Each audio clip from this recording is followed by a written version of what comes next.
Yes guys, what is up? Welcome back to the channel. Welcome back to Tom Hartley Cars, where I am going to be driving quite a ridiculous car. And I will tell you a little bit of a backstory about how we have come to this point. Because as you can tell by the title and me standing in front of a Carrera GT, I've got this sudden love for Porsche. I talked about it on Behind the Glass, Sam's podcast with Tony. Sam and Tony, very vocal Porsche fans. And I've just started to get an understanding for just how good they are, having experienced a couple of them recently. But anyway, I spoke to Carl and I said, look, I'm coming up to the showroom. Have you got a Porsche that I could potentially drive to then discuss and share with my audience a little bit about my newfound love for Porsche and going out and driving it and talking about some of the monthly figures and how I'm looking at potentially owning my first Porsche. And he said, well, I've got a Carrera GT, but it's only done about 600 miles, so you can't drive that. I've also got a 911 Speedster, brand new, done 24 miles, so you definitely can't drive that. But I do have a GT2 RS Weissach. Do you reckon you'd be good with that? And I was like, I mean, talk about throwing me into the deep end. But not just the GT2 RS being a widowmaker. I've come up on quite possibly the worst day of rain and cold temperatures that we've had in quite a long time. So I will try and open this door with one hand, and we will step out into what is absolutely freezing wet conditions, where here lies the Porsche GT2 RS that I'm going to drive. It has not even got light today. It's midday at the moment and we haven't even got any sun, absolutely nothing. I mean, if anyone had a GT2 RS and then got a call from me to say, hey, can I come and drive your Porsche? They would say, absolutely not. But Carl is an absolute legend and has given me the keys to this car to go out, drive it. Obviously, I'm not going to push it hard at all, but I want to talk to you a little bit more about my love for Porsche, talk about some of the monthly figures that I've been looking at, talking about some of the models that I've been looking at, and how a Porsche could potentially replace something as ridiculous as that Lamborghini in there. Oh my God. I cannot describe what the weather conditions are like outside on the day that Carl gives me the keys to a Porsche GT2 RS Weissach. Oh my God. That startup actually sounded pretty good. I was always very critical of the sound of the 2RS being a turbocharged car, but I have to say, pleasantly surprised. And away we go. Now, okay, I can see the exterior GoPro, so I know if it falls off. So basically what happened was I went to drive Tony's GT4 that he had in stock. I drove it, I filmed this video kind of explaining this new love that I have for Porsche, and I lost the GoPro, so the video never surfaced online. I still have some footage of it, not enough to make a full YouTube video declaring my newfound love for Porsche, or at least explaining it. And so I thought this was a perfect opportunity to not only go GT2 RS, but actually talk a little bit about where this love for Porsches come from. So when I was at Envy in London, I saw JWW's Turbo S, and it was in mint condition. It looked like it had had a stage 2 detail and been PPF'd. It was so glossy, and NVN actually said, no, this is how it came from Porsche. And I got a real insight.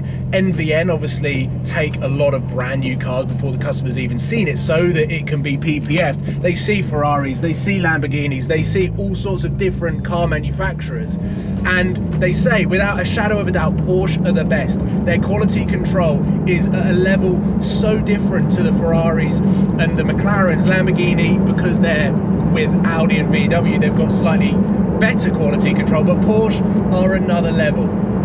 And inside, when I drove the GT4, now driving the GT2 RS, you can see just where the build quality goes and the depths that Porsche go to build a perfect sports car. And back when I did my first supercar, I was young, I was naive, I thought all Porsches were boring. I just didn't think there was anything exciting about them, because I lusted after the sound of a Lamborghini or the sound and the exoticness of a Ferrari, because they were rarer in central London. I saw Porsches all of the time. They were boring to me. But now I feel like I'm getting older, I'm starting to become more of an experienced petrol head, and I think now potentially is the time that I could sell my Lamborghini and go and buy a Porsche and have a fun project with it. They obviously have very good residual future value, so a Cayman GT4 is far better than going and buying a brand new McLaren 570S or a Lamborghini Huracan Evo. So they have so many benefits to ownership. They're built properly, they work all of the time, and they perform unbelievably. Porsche go after a power to weight ratio rather than sticking at 800 brake horsepower in the car and hoping it works, like the A12 Supercars. Still a very good car, but unnecessary power. Whilst this, you could argue, is unnecessary power. Look at the GT3, look at the GT3 RS. Those kind of cars is where I'm considering. Do not take this as face value, me driving a GT2 RS, that I'm thinking about buying this car. Carl has just so kindly allowed me to go for a bit of a poodle in this terrible winter weather. So the cars I'm considering, Cayman GT4, the new one, ordering it in PDK, ordering from new in PDK, a 991.1 or a 991.2 GT3, not the RS, the GT3, or potentially going Turbo S. But I've got a feeling that I'd get bored of how easy and usable that is as a daily driver. Yes, it's got the power, but to me, the GT4s and the GT3s have far more character with the naturally aspirated engine. So this is kind of more of a symbolic drive. It's definitely not a review of a GT2 RS, and I'm no way ever going to put it in sport mode. I'm cruising in auto and very wary that this car is also for sale, so treating it with the respect that it deserves. But what I have done to prepare myself for this video is I've obviously spoken to Magnitude Finance, I've used their newly evolved finance calculator, and I've spoken to Porsche Colchester, who, even though they're not my local Porsche dealership, I've done videos with them in the past. I drove the Taycan, I've driven a Cayman and a 911 Carrera 4S from them. They always welcome me with open arms. So I've been speaking to them and I've been speaking to Magnitude Finance. This is how serious I am, by the way, of potentially adding a Porsche to my garage. And basically, I've got quotes on a brand new Porsche GT4, a brand new Cayman GTS, but spec'd with the new naturally aspirated 4-litre engine in.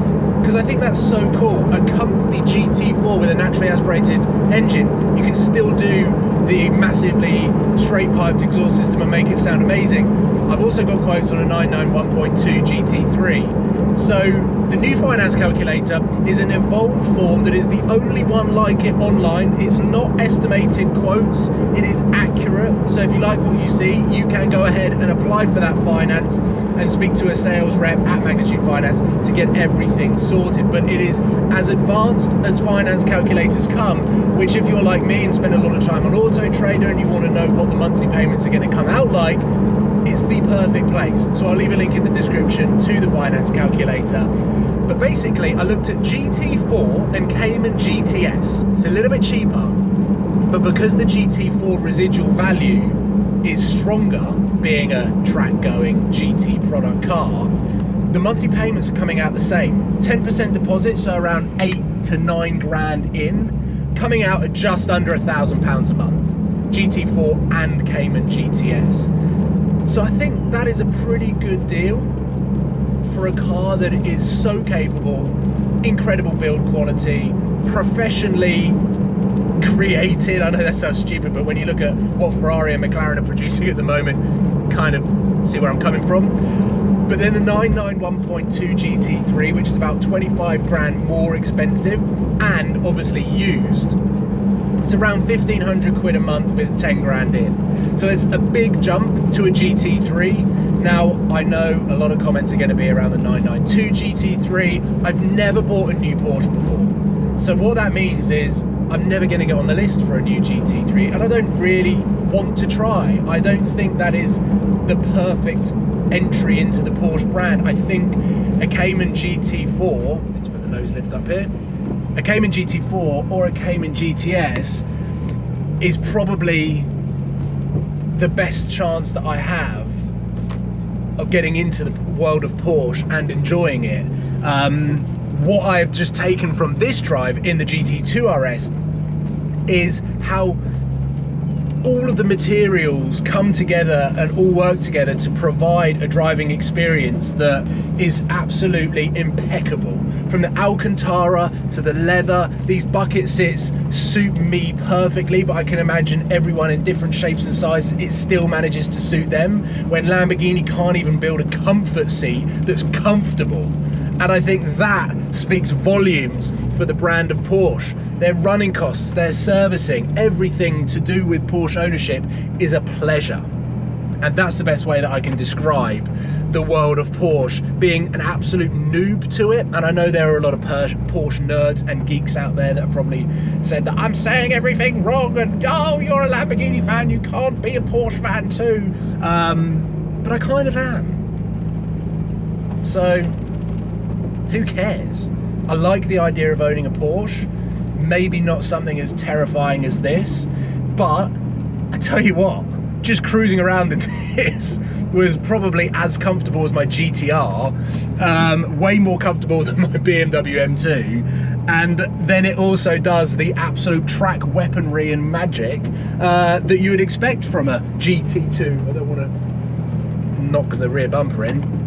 So there we go, ladies and gentlemen. Whilst I couldn't get that video done with the GT4 at Tony's, the guys at Porsche Colchester and Magnitude Finance have helped me get the quotes for me to then make this video, which I feel like is the beginning of a journey, and I will see you guys very soon for potentially the next episode. I feel like I need to drive a GT4, I need to drive a 991.2 GT3, and then I think I'll just need to assess whether spending £100,000 on a car like a Cayman GT4 versus what you can buy pre-owned is another obstacle for me to try and jump over. But ladies and gentlemen, hopefully you've enjoyed that very quick drive of the GT2 RS and my thoughts just brain dumping on you exactly how I'm feeling about the Porsche brand. But I love Porsche, I do. It's a new love for me, which is why it's probably quite exciting for me, but hopefully you guys can also get exciting too. But there we go, Weissach GT2 RS driven. Hopefully I'll get another opportunity to drive something like this. I will leave it there. Thank you very much for watching. Take care. Goodbye.